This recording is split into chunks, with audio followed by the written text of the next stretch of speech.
नमस्कार सभी किसान भाई और बहनों को नमस्कार और आप सबको इस कार्यक्रम में स्वागत है। आज हम मिट्टी के स्वास्थ्य में सुधार लाने के लिए सूक्ष्म जीवों का उपयोग नहीं तो प्रयोग कैसे की जा सकती है इसके बारे में बात करेंगे। आज हमारे साथ डॉक्टर नीता खंडेकर जी हैं। नमस्कार डॉक्टर नीता खंडेकर जी। नमस्कार गडगीमत जी। आपका इस कार्यक्रम में स्वागत है। धन्यवाद। मैडम जी, आपको पता है बागवानी कृषि में वातावरण, मिट्टी, पानी और किस्मों का, जी मान लीजिए सब्जियां हो, फल हो, फूल हो, इनके जो सुधारित किस्में होते हैं, ये सभी अच्छे फसल पाने के लिए प्रमुख हैं। जी इसमें सबसे प्रमुख ये है कि अपना जो मिट्टी है, जी जो सॉइल बोलते हैं, वो स्वस्थ हो। अगर स्वस्थ नहीं है तो इसको कैसे हम स्वस्थ कर सकते हैं, एक बहुत बड़ा सवाल है। आज हम इसके बारे में बात करेंगे। मैडम जी, कौन से महत्वपूर्ण सूक्ष्म जीवी जो है जी जो मिट्टी के स्वास्थ्य या मिट्टी के उर्वरता को बेहतर कर सकते हैं? ऐसे बहुत से सूक्ष्म जीवी हमारे प्रकृति में पाए जाते हैं हम्म। जो हमारी मिट्टी की गुणवत्ता को और अच्छा कर देता है, कर देता है, स्वस्थ कर देता है। स्वस्थ करता है, जो पोषक तत्व की गतिविधि बढ़ा देते हैं। हम्म। जैसे कि हमारे पास कुछ ऐसे होते हैं जो नाइट्रोजन को हम्म। स्थिर बनाते हैं, उनको हम कहते हैं नाइट्रोजन फिक्सर्स फिक्सिंग, कहलाते हैं। हाँ हाँ। जी। कुछ चीज हैं जो फास्फोरस है उसकी घुलनशीलता को बढ़ा देते हैं। फिर कुछ ऐसे होते हैं जैविक हमारे पास चीजें जो जो भी हमारे जो चीजें काम में नहीं आती हैं, जो वेस्ट कहलाता है, जो हमारे उपयोग के योग्य नहीं रहता है, ऐसे जैविक तत्व होते हैं जो उन चीजों को भी हमारे जरूरत के योग बना देते हैं। उनको जो कहते हैं डिकम्पोज करते हैं, सड़ा के इस तरह का बना देते हैं कि वो किसी और काम में प्रयोग में आ सके। मिट्टी में ही उसके कोई और प्रयोग हो सकते हैं। जैसे मान लीजिए हमारी, आपने देखा होगा भूसा भी बच जाता है, कुछ बच जाता है, या पत्ते हैं, और चौके से भी जो भी कूड़ा करकट निकलता है। कुछ ऐसे सूक्ष्म जीवी होते हैं जो उनको भी पूरा सड़ा के उसको प्रयोग के योग बना देते हैं। फिर उसके अलावा कुछ ऐसी चीजें होती हैं जो हमारे, जैसे मान लें हम लोग कीटनाशक इस्तेमाल करते हैं, इनका हानिकारक प्रभाव होता है, कीटनाशकों का जो है हानिकारक प्रभाव होते हैं। तो ऐसा बना देता है कि उसका जो जहरीलापन है वो खत्म हो जाए। जी। मिट्टी जो होती है वो 3 मुख्य चीजों से बनी होती है। रेत होती है उसमें, उसमें गद होता है, और उसमें जो क्ले कहते हैं वो इसमें होता है। तो जैसे सैंड, सिल्ट एंड क्ले बोलते हैं। और इसके अलावा जो चौथी चीज होती है वो उसे कहते हैं ऑर्गेनिक मैटर, या जैविक पदार्थ उसमें शामिल होते हैं। हाँ। शामिल होते हैं उस मिट्टी में। तो ये जो रासायनिक उर्वरकों का बार बार प्रयोग करने से जो हमारे जैविक पदार्थ हैं वो कम होते जाते हैं और मिट्टी खराब होती जाती है। तो कई ऐसे फफूंद होते हैं जो इस मिट्टी की गुणवत्ता को भी बढ़ा देते हैं। और इसके अलावा कुछ ऐसे भी जीव होते हैं जो हमारे रोगों को जो है के विरोध इस्तेमाल करे जा सकते हैं, और जो मिट्टी जनित रोजाना है या निमाटोड जो कहते हैं, इनके खिलाफ कार्य करते हैं। एंटागोनिस्टिक माइक्रोब्स जी, एंटागोनिस्टिक माइक्रोब्स इसको कहलाते हैं। इस तरह की चीजों से हमारी मिट्टी की जो उर्वरकता है उसको बढ़ाया जा सकता है। ये जितने भी हम अभी आप बोल रहे थे सूक्ष्म जीवी बोलते हैं जी ये सभी सूक्ष्म जीवी इन सब चीजों को क्रियाशील करते हैं, शायद इसका मतलब यही होगा ना। जी इस दिशा में ये जो सूक्ष्म जीव है मिट्टी के, ये कैसे सुधार ला सकता है उर्वरता में? जी मीन्स जो फर्टिलिटी बोलते हैं हम, जी उसको कैसे ये अधिक कर सकते हैं? जैसे हमने कई चीजें तो अभी आपको बताई मैंने कि अलग अलग तरीके से इसको उर्वरकता को में सुधार ला सकते हैं। तो इसके अतिरिक्त जो है, जैसे अगर आप देखें कि सामान्य रूप से अगर पौधों की वृद्धि देखें तो जड़ों को प्रोत्साहित करने में कुछ ऐसे जीव होते हैं, जड़ों से कैसे अंदर पूरा खान पान लिया जाए उसमें ये मदद करते हैं। जड़ों के द्वारा करा जा सकता है। फिर उसके अलावा क्या होता है, कुछ ऐसे हैं जो मान लीजिए जो पोषक तत्व हैं उनके गहन में पोषक तत्व के बेहतर माने नाइट्रोजन, फास्फोरस और भी कोई भी न्यूट्रिएंट है, उसके अलावा भी न्यूट्रिएंट्स हैं, सूक्ष्म जो सूक्ष्म न्यूट्रिएंट्स हैं, हाँ, उनका गहन में मतलब उनका अपटेक बोलते हैं, वैसे बेहतर गहन में मदद करते हैं। और जो मान लीजिए आपके यहाँ अगर जो भी नमी का तनाव है या कोई और भी तनाव है, किस तरह से मान लीजिए सूखा पड़ रहा है, उसका कोई तनाव है, उसके में भी सहनशीलता लाने में ये उसकी वृद्धि होती है, इन सब सूक्ष्म जीवाणु के इस्तेमाल से क्षमता लाने में। इसके अलावा कुछ ऐसे भी पोषक तत्व होते हैं जो प्रति जीव जो है, कई उनकी एंटीबायोटिक जो कहते हैं ना आप कि एंटीबायोटिक प्रॉपर्टीज होती हैं उसमें। तो मिट्टी में अगर कोई के भी रोग है या किसी तरह की और कोई पैथोजन जो बोलते हैं वो हैं, तो उसके विरुद्ध भी कार्य करते हैं ये। फिर उसके बाद जो है कुछ और मिट्टी में अन्य लाभकारी सूक्ष्म जीवी होते हैं, उनको उनके फैलाव में भी ये मदद करते हैं ताकि ये पूरे उसमें फैलें और पूरी मिट्टी में फैल जाएं। उसमें भी ये मदद करते हैं।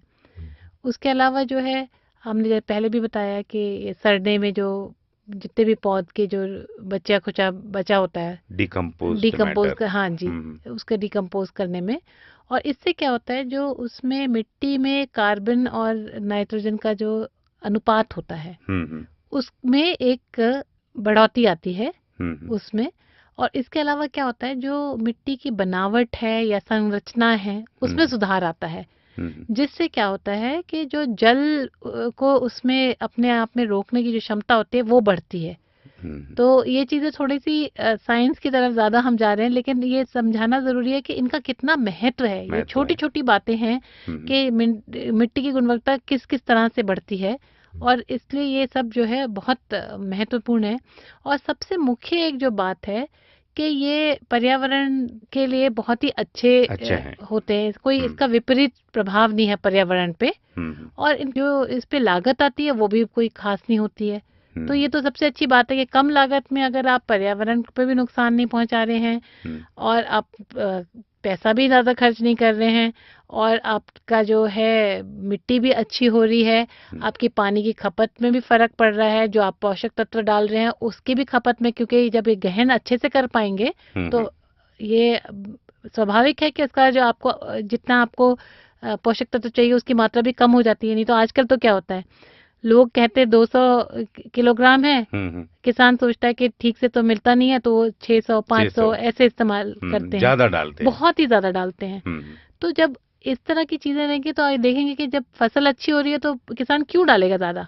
किसान को जब फसल अच्छी मिलेगी, उस देखेगा कि मेरी फसल लहरा रही है, तो वो कोई ज्यादा नहीं डालेगा। और मैं एक और बात बता दूं कि ये जो ज्यादा डालने से कभी भी फसल पे कोई असर नहीं होता है। फसल को जितना चाहिए वो उतना ही लेगा। कभी कभी फसल कम भी हो सकता है, और मिट्टी को ज्यादा नुकसान हो रहा है। जैसे हम अगर बहुत ज्यादा खाना खा लेंगे तो बहुत ज्यादा ताकतवर तो नहीं हो जाएंगे ना, हम बीमारी आ जाते हैं जी। तो उस तरह से पौधों में भी वही जो एक तरह से बात इस्तेमाल होती है। अच्छा है मैडम, इसका मतलब ये है कि हमारे मिट्टी में बहुत से ऐसे सूक्ष्म जीव हैं जो मिट्टी में सुधार ला सकते हैं जी। उसको हम आइडेंटिफाई करते हैं। जहाँ जहाँ इनका जो मात्रा कम होता है, जो मिट्टी में कम होता है जी, उस मिट्टी में इसको जाके हम डाल सकते हैं, इस्तेमाल कर सकते हैं। इस दिशा में भारतीय बागवानी अनुसंधान संस्था जो है वहाँ से कौन से ऐसे सूक्ष्म जीवियों को विकसित किया है, आइडेंटिफाई किया है और कोई एक तकनीकी विकसित किया है? जी, असल में हमारे यहाँ 3-4 ऐसे पदार्थ हैं, उत्पाद कह लीजिए इनको, जो हमारे यहाँ विकसित किए गए हैं। और जैसे एक है जो नाइट्रोजन है उसको फिक्स करता है, जो हम कहते हैं इसको। एक तो एजोस्पाइरलम और एजिटोबैक्टर है। एजिटोस्पाइरलम एंड एजिटोबैक्टर जी। फिर दूसरा एक और कहलाता है, ये जो फास्फोरस है इसकी घुलनशीलता को बढ़ाता है। ये फॉस्फोबैक्टीरिया कहलाता है। अच्छा, अभी कॉमन लैंग्वेज में पीएसबी बोलते हैं, पीएसबी बोलते फॉस्फेट सोलुबलाइजिंग बैक्टीरिया बोलते हैं हैं इसको, जी, पीएसबी। पीएसबी भी बोलते हैं, हाँ, सिर्फ फॉस्फोबैक्टीरिया भी इसको आप बोल सकते हैं। पदार्थ उत्पाद का नाम है वो पीएसबी के नाम से, पीएसबी के नाम से जाना जी। जाता है। फिर एक और है, उसको जो है वो माइकोराइजा कहलाता है वो। तो इसको हम वैम के नाम से भी जाना जाता है, जो ज्यादा साधारण रूप से इस्तेमाल करा जाता है नाम, वो वैम के नाम से इसको ये ज्यादा प्रचलित है। वैम वेसिकुलर अर्बास्कुलस माइकोराइजा फंजाई के बोलते हैं इसको। जी, वो लंबा नाम है, हमारे किसान भाइयों के लिए कोई काम का नहीं है, तो वैम वैम के नाम से ये फफूंद जो है ये जाना जाता है। फिर हाल में ही अभी हमारे संस्थान ने एक अर्का माइक्रोबियल कंसोर्शियम के नाम से एक उत्पाद निकाला है। ये कंसोर्शियम इसलिए कहलाया जाता है क्योंकि एक संघ है। ये अलग अलग तरह के सूक्ष्म जीवियों का एक संघ है। जी। मैडम जी, आपने अभी बताया फॉस्फेट सोलुबलाइजिंग बैक्टीरिया, पीएसबी जी, जो आपने बताया, ये क्या है और यह कैसे काम करता है? जैसे हमने बताया कि एक तरह का ये एक बैक्टीरिया है, सूक्ष्म जीवाणु है, जो कि जो फॉस्फेट होता है मिट्टी में जो भी उपलब्ध होता है, उसको उसकी घुलनशीलता बढ़ा के ये पौधों को वो उपलब्ध कराता है। इसे जैसे हम बीज उपचार में, फिर नर्सरी के जो मीडिया होता है जिसमें आजकल कोकोपीट का बहुत ही प्रचलन है, तो उसके सुधार लाने में भी इसको इस्तेमाल कर सकते हैं। फिर उसके बाद क्या, जब पौध में अंकुर आ जाता है तो उसकी जड़ों को भी इसमें डुबोया जाता है, और खाद के माध्यम से सीधे ये जो है, अगर आप पूरा जो खेत में इस्तेमाल करना चाहते हैं तो इस प्रकार से भी इसको इस्तेमाल करा जा सकता है। इसके अलावा जो मिट्टी की हम ड्रेंचिंग कहते हैं या भिगोना कहते हैं, कभी कभी कोई बीमारी आ जाती है, कुछ होता है, तो पौध के आसपास हम मिट्टी को भिगो देते हैं इससे, तो इस तरह से भी इसका इस्तेमाल किया जा सकता है। जो खाद होता है, फाइम जो बोलते हैं जी, में भी इसको इस्तेमाल करते हैं? जी जी, खाद में भी मिला के इसको आप, जैसे हमने दूसरे उसमें भी बताया था कि इसको खाद में मिला के आप रख दें और फिर 15 दिन के बाद इसका इस्तेमाल कर सकते हैं। अभी आपने पहले बताया वैम वैम फंजाई के क्या आप बोल रहे थे जी, ये क्या होता है वैम फंजाई?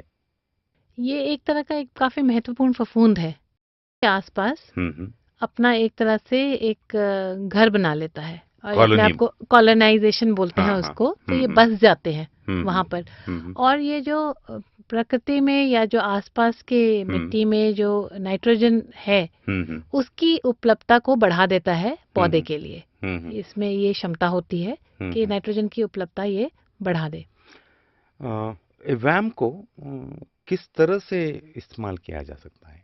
इसे भी दोनों तरीके से इस्तेमाल करा जा सकता है, या तो आप सीधे सीधे मिट्टी में इसको डाल लें, या नर्सरी में करीब 10 से 20 ग्राम प्रति, जो एक वो बैग आते हैं पॉली बैग जिसमें आप पौधे लगे होते हैं, तो उसमें 10 से 20 ग्राम प्रति पॉली बैग इसको इस्तेमाल कर सकते हैं।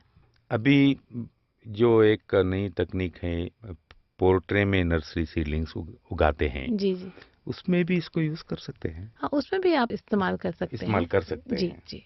मैडम जी, आप पहले बताए कि अजोस्पाइरुलम, अजोबैक्टीरिया, पीएसबी आपने बताया, वैम बताया, ऐसे हमारे किसान भाइयों को कौन से चीज को कैसे इस्तेमाल करना, इसके बारे में ज्यादा शंका हो जाती है जी। ऐसी कोई एक तकनीक है जहां इन सब चीजों को एक ही रूप में पाया जाए? जी बिल्कुल, एक IIHR द्वारा निर्माणित एक उत्पाद है जिसको अर्का माइक्रोबियल कंसोर्शियम, या हमने जैसे बोला कि एक सूक्ष्म जीवियों का ये संघ है, माइक्रोबियल संघ। जी, माइक्रोबियल संघ है ये, जो ये हमारे यहाँ विकसित करी गई है। तो जैसे आपने बोला कि ये बहुत मुश्किल हो जाता है किसान भाइयों के लिए कि अच्छा अब हम ये इस्तेमाल करें, नाइट्रोजन के लिए डालें और फास्फोरस के लिए डालें और इस चीज के लिए डालें, अलग अलग चीजें डालना तो उतना ही कठिन हो जाता है। तो ये संघ एक ऐसा है कि एक चीज इस्तेमाल करके आप अनेक गुण पा सकते हैं। तो इसमें क्या है, जैसे नाइट्रोजन है, फास्फोरस है, जिंक है, इन सब की घुलनशीलता जो है बढ़ जाती है और पौधों की वृद्धि भी ज्यादा अच्छी होती है, और इसमें जो उस पौधों को बढ़ाने वाले रोगाणु होते हैं वो इसमें उपलब्ध होते हैं। इसका मतलब है अर्का माइक्रोबियल कंसोर्टियम जो आप बोल रहे हैं जी इसमें बहुत से ऐसे खूबियां हैं जी जिससे हमारे किसान भाइयों को ज्यादा लाभ होता है। बिल्कुल जी ये जो आप बताए अर्का माइक्रोबियल कंसोर्टियम जी। ने तो माइक्रोबियल संघ जो हम बोल रहे हैं इसको कैसे इस्तेमाल करते हैं? इसे हम या तो आप बीज में इस्तेमाल कर सकते हैं हम्म। या फिर मिट्टी में डाला जा सकता है। इसे पानी में भी घोल के इस्तेमाल करा जा सकता है हम्म। या नर्सरी में जैसे कोकोपीट हम इस्तेमाल करते हैं, जो मीडिया इस्तेमाल करते हैं, उसमें भी डाला जा सकता है। आपने सभी खूबी आपने बताया अभी, जी। इससे क्या क्या फायदा होता है? इससे फायदा ये होता है कि जो अंकुरण जो है बीजों का वो जल्दी होता है और इसके अलावा जो है उसमें जो अंकुरित बीज होते हैं उनकी शक्ति भी बढ़ जाती है। फिर उसके अलावा मान लीजिए आपने मीडिया में इस्तेमाल करा तो उसमें भी जो रोगाणु हैं वो इस तरह के होते हैं कि वो जो जड़ के आसपास जो भी अच्छी चीजें होती हैं उसकी उपलब्धता पौधे को बढ़ा देती है, ज्यादा हो सके। राइजोस्फीयर कहलाता है। तो उसमें माइक्रोब्स जो हैं वो राइजोस्फीयर के पास में ज्यादा अच्छे से कॉलोनाइज करके, मतलब जैसे हमने बताया जड़ के पास ही अपना घर बना लेते हैं और इसकी बढ़ोतरी में मदद करते हैं। इसके अलावा ये एक और जो बहुत खूबी है कि आपका जो खपत है जो रासायनिक उर्वरकों के या अजैविक उर्वरक है वो जैसे नाइट्रोजन है या फास्फोरस है, ये करीब करीब 25% कम हो जाते हैं। और इसके अलावा क्या होता है कि आपने ये तो कम किया, उसकी खपत को कम किया, पर उपज जो है, सब्जी की फसल उपज जो है उसमें बढ़ोतरी होती है। अच्छा मैडम, इसको कैसे इस्तेमाल करते हैं? जैसे जो सीड ट्रीटमेंट है या बीज उपचार जो बोलते हैं, इसके लिए अगर आपको क्या करना पड़ेगा कि 10 से 20 ग्राम आप करीब 20 लीटर चावल का दलिया लेके उसके साथ इसको मिला दें और इसको सब्जी बीज जो है आपका जैसे 100 से 200 ग्राम अगर आप सब्जी का बीज ले लें इसमें तो इस घोल के साथ इसको मिला लें। और मिला के इसको ऐसे होना चाहिए कि अच्छे से बीज की सतह पे पूरा ये लिपट जाए, पूरा कोटिंग अच्छे हो से, जाए। हाँ, पूरा ऊपर से उसके ऊपर कोटिंग आ जाए। और उसके बाद क्या करना है, आपको इस बीज को छाया में कम से कम 30 मिनट के लिए सुखाना है। और ये सूखने के बाद इसके 24 घंटे के बीच में ही आपको इसको बोना जरूरी है। मतलब 24 घंटे से ज्यादा नहीं होना चाहिए। और फिर दूसरी जो विधि है जो कोकोपीट की हमने बात करी थी कि कोकोपीट में भी इसको मिलाया जा सकता है, तो उसके लिए आपको क्या करना होगा कि 1 kg माइक्रोबियल कंसोर्शियम लेके इसको 1 टन कोकोपीट में मिलाना होगा। इस मिश्रण का जो 20 ग्राम प्रति लीटर पानी के साथ इसको मिश्रित कर ले, मिला ले, मतलब इसको मिला ले। और ये पानी का छिड़काव आप जो है कोकोपीट के ऊपर आप कर सकते हैं। यदि आप इसको कैसे छिड़काव करते हैं, क्या इस्तेमाल करते हैं छिड़काव के लिए? आप इसको जैसे आप कनस्तर आता है जिसको छिड़काव करने वाला, आपको रोज कैन बोलते हैं उसको, तो उसके द्वारा आप इसका छिड़काव कर सकते हैं। और यदि जैसे आप रोज कैन में डाल रहे हैं तो इसको छान लें, क्योंकि ज्यादा पतला उसमें जो होगा जो वही निकल पाएगा, उसमें से पानी ही निकल पाएगा, बाकी पता चला आपके सारे छेद उसमें, नहीं तो उसमें कण आ जाएंगे। ये जो है आप लगभग चौथे या 5वें दिन आप डाल सकते हैं इसको, जो आप अंकुरण के बाद जो प्रोट्रे में आप इस्तेमाल कर रहे हैं, तो चौथे या 5वें दिन इसको इस्तेमाल करें। अभी जो पहला चरण जो आपने बोला है वो सीड ट्रीटमेंट है जी। दूसरा चरण आपने बताया कोकोपीट एनरिचमेंट के बारे में जी। ये छोड़ के और कौन से चरण है? इसके एक और है जिसे हम सॉइल रेंचिंग कहते हैं। ये माइक्रोबियल कंसोर्शियम जो है इसे आप वही फिर 20 ग्राम प्रति लीटर के हिसाब से पानी में मिला लें और जड़ के पास में रुपाई के 10वें दिन आप इसको इस्तेमाल कर सकते हैं। तो उसको सॉइल रेंचिंग करते हैं, क्योंकि बिल्कुल जड़ के पास इसको डालें। इसका मतलब जो मिट्टी होता है जी, उसको आप भिगो देते हैं इससे। इसके अलावा कई भाई लोग हमारे जो अगर ड्रिप इस्तेमाल कर रहे हैं तो हम फर्टिगेशन की बात करते हैं, तो अब हम इसको बायो फर्टिगेशन कह देते हैं, क्योंकि हम पानी में इस घोल को देते हैं। बायो फर्टिगेशन इसका मतलब है जो सूक्ष्म जीवियों को हम पानी न्यूट्रिएंट्स के रूप में जी दे रहे हैं। जी, न्यूट्रिएंट्स के रूप में ड्रिप द्वारा दे रहे हैं। ड्रिप द्वारा दे रहे हैं। ड्रिप द्वारा दे रहे हैं। अच्छा और है। इसके लिए भी आपको जो एक मलमल का कोई कपड़ा ले लें और इसको छान के और तभी दें, नहीं तो फिर आपके जो ड्रिप के सारे नोजल्स हैं वो सारे ब्लॉक हो जाएंगे। इसके अलावा जो सबसे आखिरी जो हमारा चरण है इसका इस्तेमाल करने का, वो है कि हम जो खेत है उसमें इस्तेमाल करें। तो उसके लिए क्या करना होगा, आपको 5 केजी ये माइक्रोबियल कंसोर्शियम लेके करीब 500 केजी खाद में, FIM मतलब ये गोबर की खाद, उसमें मिला के और इसको फिर आप जड़ों के पास इसको, जो आपकी खड़ी हुई फसल है उसमें जड़ के पास इस्तेमाल कर सकते हैं। और इसके अलावा एक और काम कर सकते हैं, या आप जब बुआई से पहले ही आप इसको खेत में, जब आप पूरी तैयार कर रहे हैं, खेत तैयार कर रहे हैं, और जब लैंड प्रिपरेशन होता है जी, उस समय आप इसको खेत में मिला के भी इसका इस्तेमाल करा जा सकता है। ये माइक्रोबियल कंसोर्टियम आप जो 4 चरण बोले, पहला चरण सीड ट्रीटमेंट, कोकोपीट एनरिचमेंट, दूसरा है, तीसरा है सॉइल ड्रेंचिंग है जी, और मेन फील्ड एप्लीकेशन जो आपने बताया जी, कौन से फसलों में इस्तेमाल किया जा सकता है?